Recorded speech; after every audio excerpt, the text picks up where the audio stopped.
Aiwa, nchida kutendai muri Zimbabwe nekuda kwesapoti yese yamunotipa pano paSaint TV basa richienda mberi. So nhasi handina kumira ndega sezvamuri kungoona. Nhasi ndakamira one of our own. Handiti this man I'm standing next to is a prophet, is an apostle. Vakafounder church inonziyo Great Nation. Handiti vanhu kuEpworth vanoiziva zvakanyanya. Greenwood vanoiziva nerimwe timu richibva kwana Hatfield richidaro. Muprofita makadi zvei? Okay, uncle, welcome. Aiwa, ndinoti welcome. Majaira kuti ndimunorita welcome. Ndajaira kutambira vaenzi. Thank you for hosting us. Muri sei muprofita? Ndinofara baba. Ndinofara kwazvo. Mufaro wedu kuva nemi nhasi. Amen. Makapedza kuuya panapa mazuva aya pamaitatsurana na Baba Mutongi. Baba Mutongi. Yeah. Muchichikidzirana. Handiti? Taitaura simba raMwari baba. Maitaura simba raMwari. Amen. Aiwa, so nhasi tauya tikati pane zvakawanda zvaitika mazuva akapera. Amen. Zvakawanda zvaitika. Timbonzwawo kuti izwi raMwari rinoti kudii. Amen. Maringe nenyika yedu nezviri kuitika munyika medu. Amen. So chekutanga tange nekuzviintrodusa. Kune umwe munhu atanga kuona nhasi, so mozviintrodusa motaura futi kuti munopindira kupi, munobatika kupi. Tinotenda Mwari. This is Prophet T.R. Mbewe. Vanowanika ku Glenwood Park just after Hatfield. Ndokwa tinopindireko. Our church is named Great Nation International Ministries. This is where we are. Saka nhasi toda kutenda Mwari anko. Ndanga ndiri mazuva ekunamata ndichitsvaga chiso chaMwari. Right. Saka Mwari ndobva watanga kutaura imwe nyaya vakati kune dzimwe nyaya dzatiri kufanira kuintroduce in this season yatiri. Alright. Chekutanga ndakatanga kunzwa nziyo yaiimbwa, but nziyo iyi payaiimbwa yaitaura zvehondo. Manzwisa. Saka nziyo iyi payaitaura zvehondo ndakati naishe kunoda kuuya hondo here. Zvaka ndichitarisa pasi rino kana kuti wakatarisa nyika yauri wewe, munogona kunge mune hondo dzirimo. Saka ndakabva ndashamisika ndokubva ndaita kunge ndatanga kuratidzwa, but nyaya ndaiudzwa naMwari inyaya yerimwe bato ratinofamba naro panyika ino. Zvana Mweya Mutsvene hongu panguva yatiri tinogona kuda kutanga kutsanangura kuti nyaya inodiwa inyaya yekuti dai kwagona kuchinjwa vari kufamba neupenyu kana kuti vari kutungamira kuti nyika yedu ichinje. Asi denga harina kudaro. Denga rakandiudza imwe nyaya ango zvakanzi chiri kudiwa naMweya Mutsvene panguva ino kurangarira vanhu vakura, kurangarira chembere, kurangarira vanhu vakuru, nekuti kune vamwe vanhu vakuru vane misodzi iri kuchema paground. So long those people are happy, as a nation we are going to celebrate. Vanhu vamuri kureva ndevapi? Because kana muchitaura muchidaruka I think pari kudiwa kuti pange pari panozivikanwa kuti vanhu vari kurehwa kuti vanhu vakuru. Ichemberere dzedu dzatinadzo kumisha yedu, because chemberere dzedu dziriko kumisha pachona nekuti zvinotiomera tinogona kupesa tadi tisisachidzirangarire. Kana kuti mune a specific group yevanhu vamuri kuti vari kufanira kurangarira.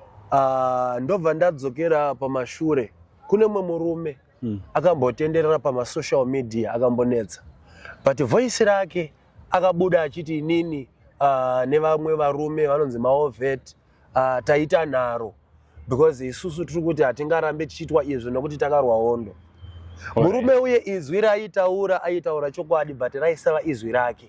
Paakangokanganisa paakazoti ini ndati, dai akataura kuti kune andimutsa akanditi zvoni pane zvakati. Alright. Saka kudenga kuri kuti kunofanira kurangarirwa hama dzedu dzese, kana maybe tinana vana sekuru kana vanani vanenge vachitozivikanwa kunzi kana munguva yacho pairwirwa nyika vanhu ivavo vane zvavakaita, chero ari kumamisha kune kurangarirwa kwechembere dzakadaro.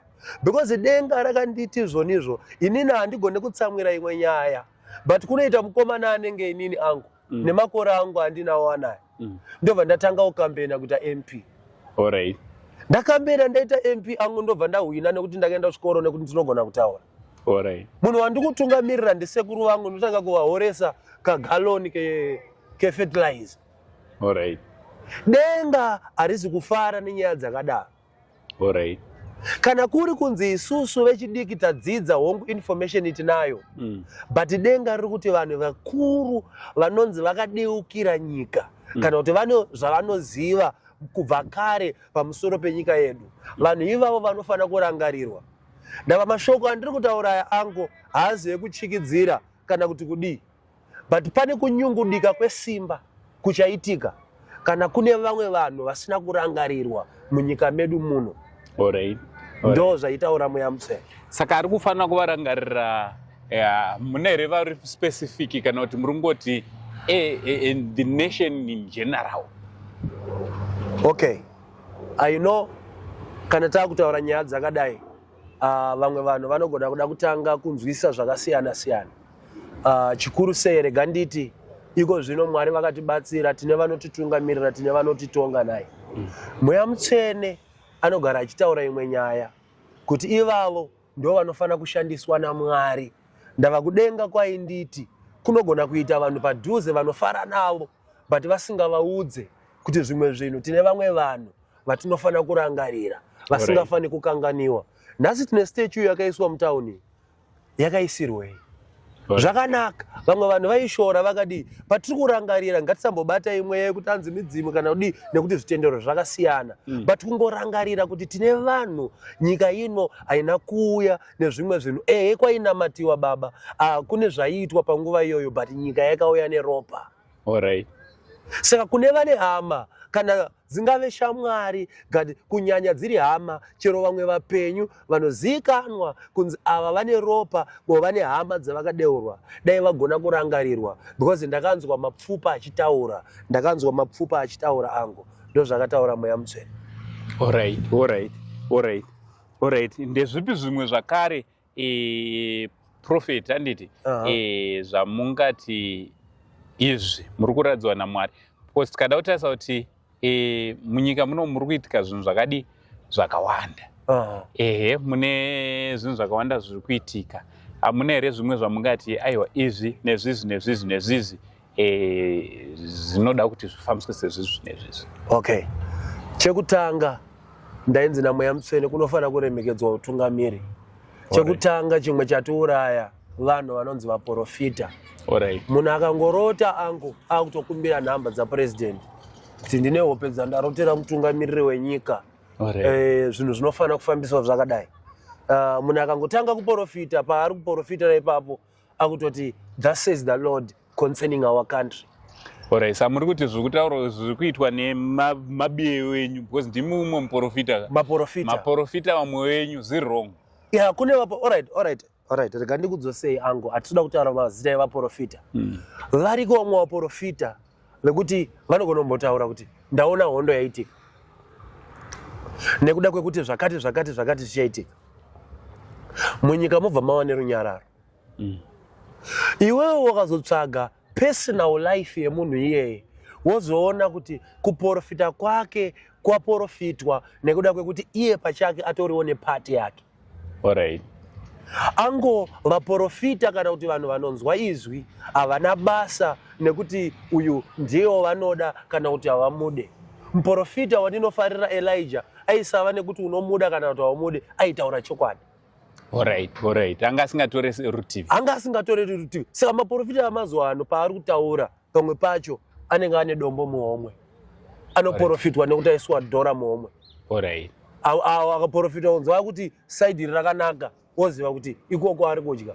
But nguva yatiri tinoda voice raMwari rinotaura whether unopiwa dhola nemutungamiriri ngatisaprofitei kuti tionekwe napresident.